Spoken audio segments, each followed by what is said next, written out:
Climate change is threatening New Mexico's water supply. Even in big snow years like this one, a warm spring can quickly melt snowpack and create all kinds of issues for irrigators and water users. In this month's episode of Our Land, environmental correspondent Laura Paskus visits with one irrigation district to learn how water users are trying to adapt and to make sure that less water can still be enough water. If you remember last year's dry conditions, seeing snow on the mountains and water in New Mexico's rivers this spring is a relief. But that doesn't mean our water challenges are over. In reservoirs throughout the Rio Grande watershed, water levels are historically low. For reservoirs, rivers, forests, cities, and farmers, the changing climate is forcing us to think about the future now. That's because in the arid West, warmer conditions mean drier conditions. There are predictions that the average temperatures will continue to increase. And what that does is it adds additional depletions to vegetation, both along the river. The natural riparian depletions will increase, as well as the crop. It'll take more water to essentially grow the same amount of crop in warmer weather. Mike Hammond is the Chief Executive Officer for the Middle Rio Grande Conservancy District. The district was formed in the 1920s and today delivers irrigation water to about 10,000 property owners from just below Cochiti Dam, 150 miles downstream to Socorro. That includes farmers and people who use the water to flood irrigate their gardens or lawns. Over the past 2 decades, the district has grappled with drought and tight water supplies, and federal requirements to keep rare species from dying out, like the Rio Grande silvery minnow and the southwestern willow flycatcher. In the 1990s, the city of Albuquerque also realized the aquifer below wasn't limitless, and it started looking elsewhere for its water. Underlying all of this, there's the Rio Grande Compact, which governs how much water Colorado, Texas, and New Mexico can use. Those things have really required a lot of management intensity, I guess you'd call it, compared to what it was back in the 60s and 70s and 80s, when water supply was actually a lot more abundant year in and year out. The Conservancy District stores most of its water in El Vado Reservoir on the Chama River in northern New Mexico, a tributary of the Rio Grande. David Gensler is the water operations manager for the district. Last time that reservoir was filled was 2010. We've been putting a little water in, taking a little bit out, but we've been going through these very dry years. 2017 was a pretty good year. We were able to park some water up at El Vado. It was enough, barely, to get us through 2018. We were literally down to the last buckets coming out of the reservoir last year. There was nothing left. We used every last drop to get through the season. Because of the Rio Grande Compact and restrictions, it kind of controls when we can and can't store. This spring, El Vado is only 15% full.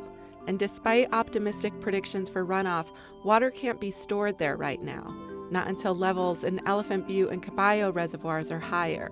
They supply southern New Mexico and Texas. That's because the Rio Grande Compact doesn't allow water to be stored in upstream reservoirs if those southern levels are too low. Right now, the Rio Grande is running much higher than it was last year, and everyone is hoping for good spring runoff.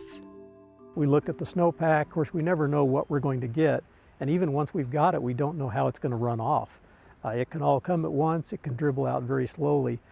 We just try and make the best decision to set the game board for this year and the following year with as many options as possible.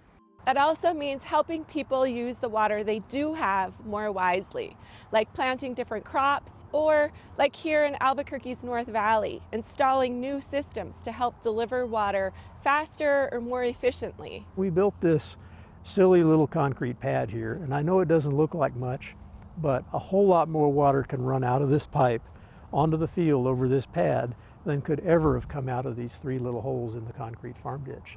It's simple, it's inexpensive, and it decreases irrigation water use. We can deliver closer to the optimal amount of water onto this field right now without wasting any. Certainly with all the challenges we have facing us, it's incumbent on all of us to use water better. We're doing that at the district level in terms of how we operate our system. We divert half the water today that we did 20 years ago. And we still deliver about the same amount. So we've made our delivery system that much more efficient. So this is a long-crested weir, and we are building these all over the district as part of our efforts to conserve water. And so a huge amount of water will go over the top of this thing with very, very little change in the upstream water level. It takes a load off of our operators, our irrigation system operators. He doesn't have to come out here and regulate a gate any longer, so he can devote his time towards scheduling irrigation deliveries elsewhere on the canal. We've taken this little task and automated it for him. He doesn't have to worry about it. After the first season, they come back and say, "That thing's great, man, I want more of them." So it's really nice. Despite some misperceptions, when farmers use less water on their fields, they don't run the risk of losing that water in future years. We have, by policy, since we were formed, practiced shortage sharing, which is really the old acequia system. It goes back to that Spanish culture of 400 plus years ago, where everybody shares equally in the available water. Until such time as the valley is adjudicated, I think that we will always do this shortage sharing process. And I'll be honest, I believe it's a better system overall. Even in a good water year, farming isn't an easy job, and neither is making sure everyone gets the water they need. What keeps me up at night?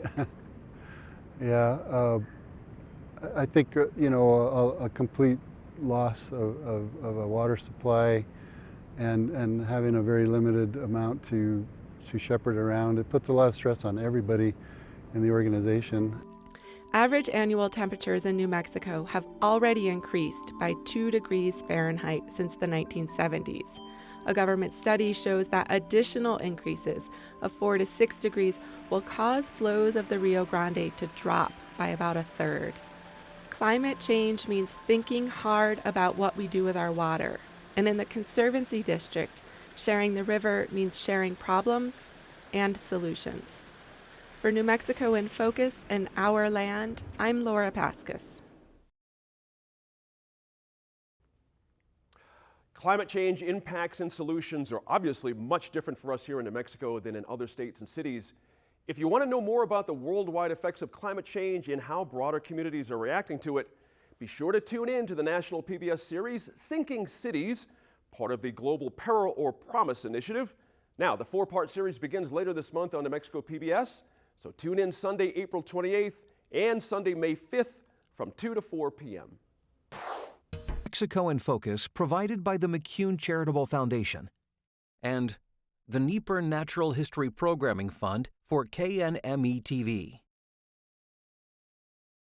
And viewers like you. Major funding for Sinking Cities was provided by Dr. P. Roy Vagelos and Diana T. Vagelos, with additional funding from Sue and Edgar Wachenheim III and the Marc Haas Foundation, as part of Peril and Promise, a public media initiative from WNET in New York reporting on the stories of climate change and their solutions. Sinking Cities was also supported by the Arthur Vining Davis Foundations. Additional funding for Peril and Promise is provided by Lise Strickler and Marc Gallogly.